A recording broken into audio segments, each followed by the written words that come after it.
O Flamengo foi muito mal. Primeiro tempo do Flamengo, então, foi uma das maiores vergonhas que eu vi. Um time se arrastando dentro de campo. É o que eu disse, parecia que tinha jogado uma prorrogação. No primeiro tempo, a sensação que eu tinha foi, nossa, esse time jogou uma prorrogação já e agora saiu pro primeiro tempo. Uma vergonha. O Flamengo não jogou nada. Achou esse pênalti, né? Pra mim, na minha opinião, infantil. Pênalti infantil. Bruno, o cara tá saindo pra fora da área e o cara faz pênalti. É irritante o negócio desse. O cara não tava em direção ao gol. O cara tava puxando a bola pra fora da área. Aquele corte que o Luiz Araújo dá sempre, né? Pra fora da área. Então e o jogador do São Paulo faz pênalti. O pênalti aconteceu. Eu só fico a dúvida, pela imagem que eu recebi aqui no meu WhatsApp aqui, eu fico em dúvida em relação à posição do Luiz Araújo. Se essa imagem for a imagem verdadeira mesmo, tava impedido. Já temos a imagem, né? Agora sim, então dá pra entrar já no assunto.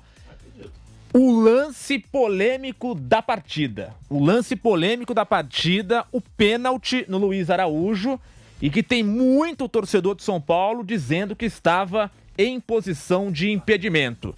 Vamos retornar então com a imagem pro Nilson, pro Bruno, pro Chacon avaliar aqui na Jovem Pan. Então vamos só organizar não tem nem a que avaliar, bagunça. impedido. Tá ali, ó lá. Impedido. Pedido, Nilson. Claro. Não tem nem que avaliar. Qual é o jogador de São Paulo que tá dando condição? Me aponta aí. Então, esse é o ponto, Nilson. Eu ainda acho... Olha pra imagem. Eu ainda acho que essa linha tá muito ruim. A imagem é muito ruim. Não, olha o pé do cara Mas pra frente da linha. Então, mas olha onde ela tá sendo traçada. Me tão dá a falando impressão... que a linha tá torta, né? Não, e além da linha tá estranha, né? E não é nem esse... Esse é quando eles ainda não fizeram a marcação pra traçar. Então, as linhas estão bem finas. Quando ela dá aquela engrossada na linha... Mas o meu ponto é, eu ainda tenho uma impressão, a gente pode colocar depois na tela, que a linha tá sendo traçada no pé do jogador do Flamengo. Porque você pode perceber que alguns jogadores do Flamengo, eles estão utilizando uma espécie de tornozeleira, aquela de pressão pra, não sei, ampliar a circulação sanguínea e tudo mais, que muito jogador usa. O Bruno Henrique é um que na parte de baixo da imagem tá com uma tornozeleira branca.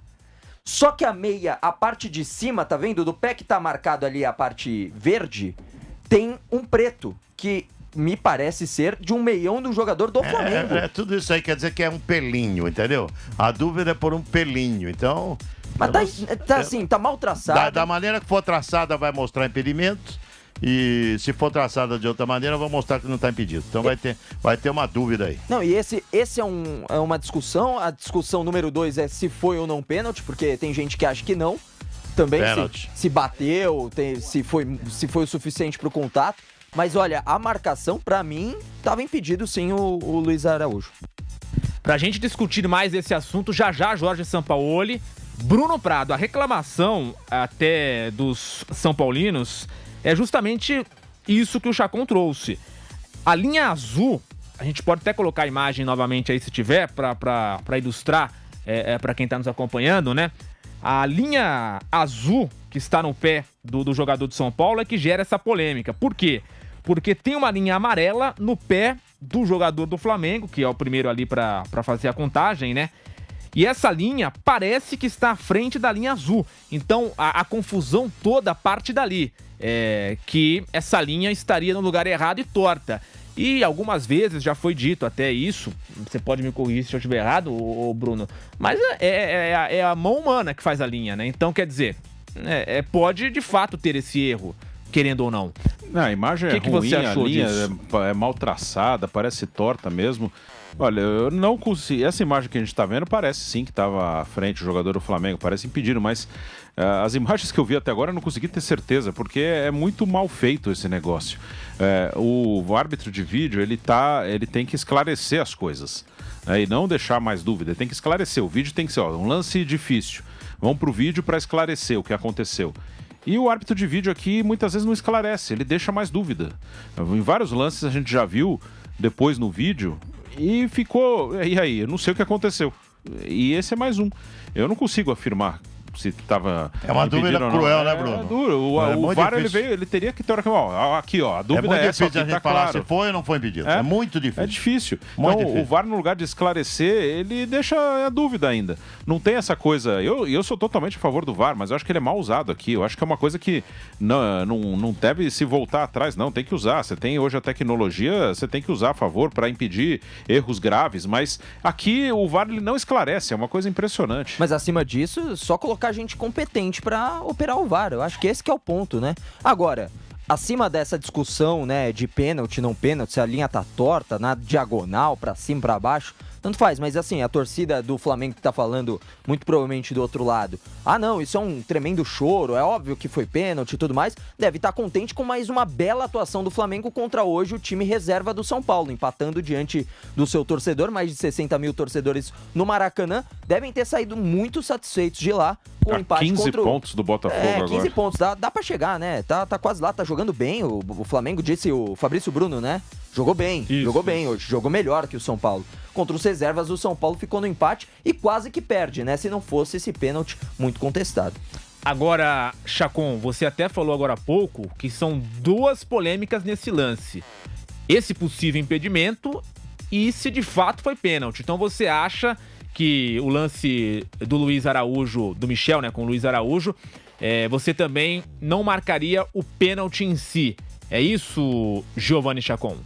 Eu acho que é discutível. Eu acho que cabe você marcar o pênalti sim. Acho que cabe por questão de contato. Eu ainda acho que sobrou uma perna que ele estava, na verdade, tentando sair do contato. O Michel Araújo acaba batendo a perna que não é o suficiente para derrubar. E o Luiz Araújo, que é um jogador de muita vontade, que é um dos melhores da equipe do Flamengo hoje, foi um dos melhores a partir do momento que entrou, melhorou a equipe do Flamengo, não a ponto de ser melhor do que o São Paulo hoje, mas eu acho que cabe aceitar quem fala que foi pênalti e cabe aceitar quem fala que não achou o contato suficiente para tal.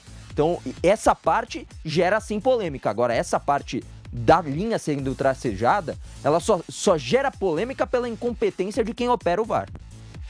Bruno Prado, além dessa linha bem contestada, o lance do Luiz Araújo em si foi pênalti ou não na sua visão? São duas possibilidades, né? Primeiro, claro, esse impedimento ou não, e depois o lance concreto em si, se o jogador recebeu a falta dentro da área ou não. Eu daria o pênalti assim, se tivesse condição legal. Acho que ali o Michel Araújo ele deixa o pé para trás e derruba o Luiz Araújo. Foi um vacilo. Como o Nilson falou, o jogador do Flamengo estava saindo até da área. E aí o Michel Araújo deixa o pé. Não acho que foi um lance escandaloso, acho que cabe sim, discussão, interpretação, mas eu marcaria o pênalti. A minha maior dúvida é do impedimento. Se o Luiz Araújo estava ou não impedido, que com as imagens que eu vi até agora, eu não tenho certeza absoluta se estava ou não. E para você, Nilson, pra gente fechar esse assunto da polêmica... Pênalti infantil. A única dúvida também, igual o Bruno, eu tenho a dúvida do impedimento, mas o pênalti um pênalti infantil. Cara, o Luiz Araújo, essa jogada é manjada, ele sempre corta pra fora, né, pra tentar depois vir pra dentro. Ele cortou, tava em direção, não em direção ao gol, oposto ao gol. E mesmo assim o jogador de São Paulo... um tipo de lance assim, um jogador experiente, sabe o que faz? Sabe o que ele faz? Toma muito cuidado. Toma muito cuidado, porque um toque no cara ali vai se jogar. Se bateu na perna, vai se jogar. Os 45 segundos do tempo ainda Maracanã, pressão do torcedor, não tem dúvida. O pênalti aconteceu. Eu fico com a única dúvida em relação à posição do Luiz Araújo no instante do lançamento. É isso então. Então a polêmica passada, né, aqui na Jovem Pan. Claro, nós vamos seguir acompanhando. Depois tem as explicações da comissão de arbitragem. Vamos ver se tem imagem também, né, Guilherme? Se aparece uma outra imagem, depois tem... Se uma câmera invertida ia ajudar bastante, também, né, numa outra visão do lance. Sabe o que eu acho? Eu acho que a tecnologia do VAR no Brasil não é uma tecnologia de primeira ponta. Tipo sucateada. Então, eu acho que, por exemplo, a Champions League, o campeonato inglês, o Premier League, eles usam uma tecnologia diferente, mais avançada.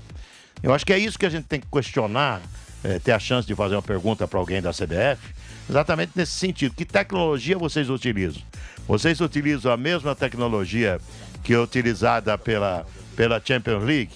você utiliza a mesma tecnologia que é usada pela Premier League? Tem que fazer essa pergunta. Porque quando eu vejo os lances de VAR lá dos campeonatos de fora, fica muito mais claro na imagem. Você não concorda? Hoje mesmo no Liverpool e Chelsea teve um lance de... Tudo bem que o lance também foi mais claro, foi mais fácil de ser identificado, mas em 2 palitos já estava decidido. Mas em lance difícil também é mais fica fácil. mais clara a imagem. Eu acho que a tecnologia utilizada lá fora é uma tecnologia mais avançada do que a utilizada pelo VAR aqui no Brasil. Estão filmando naquele celular que era de flip, eu acho que aqui no Brasil, né? Estão fazendo transmissão. Não é que seja isso. É uma brincadeira à parte. É que como a tecnologia, por exemplo, tem um bairro no Japão, chama-se Ginza-daishi. Se você for no Japão hoje, daqui 15 dias, aquele equipamento que você comprou está obsoleto. É uma coisa, obsoleto não. Ele não é a ponta da ponta, não é o melhor. Já tem um novo. É tamanho o avanço tecnológico que tem, né? Então tem uma tecnologia, o avanço tecnológico é muito rápido, é imediato, é como o rádio. É muito rápido, é instantâneo, é imediato. Então o avanço da tecnologia é muito rápido. Então talvez eles utilizem lá na Europa, em campeonatos como a Premier League, a Champions, enfim, em ligas importantes no mundo aí, uma tecnologia mais avançada do que a gente utiliza aqui. Precisa tirar essa dúvida.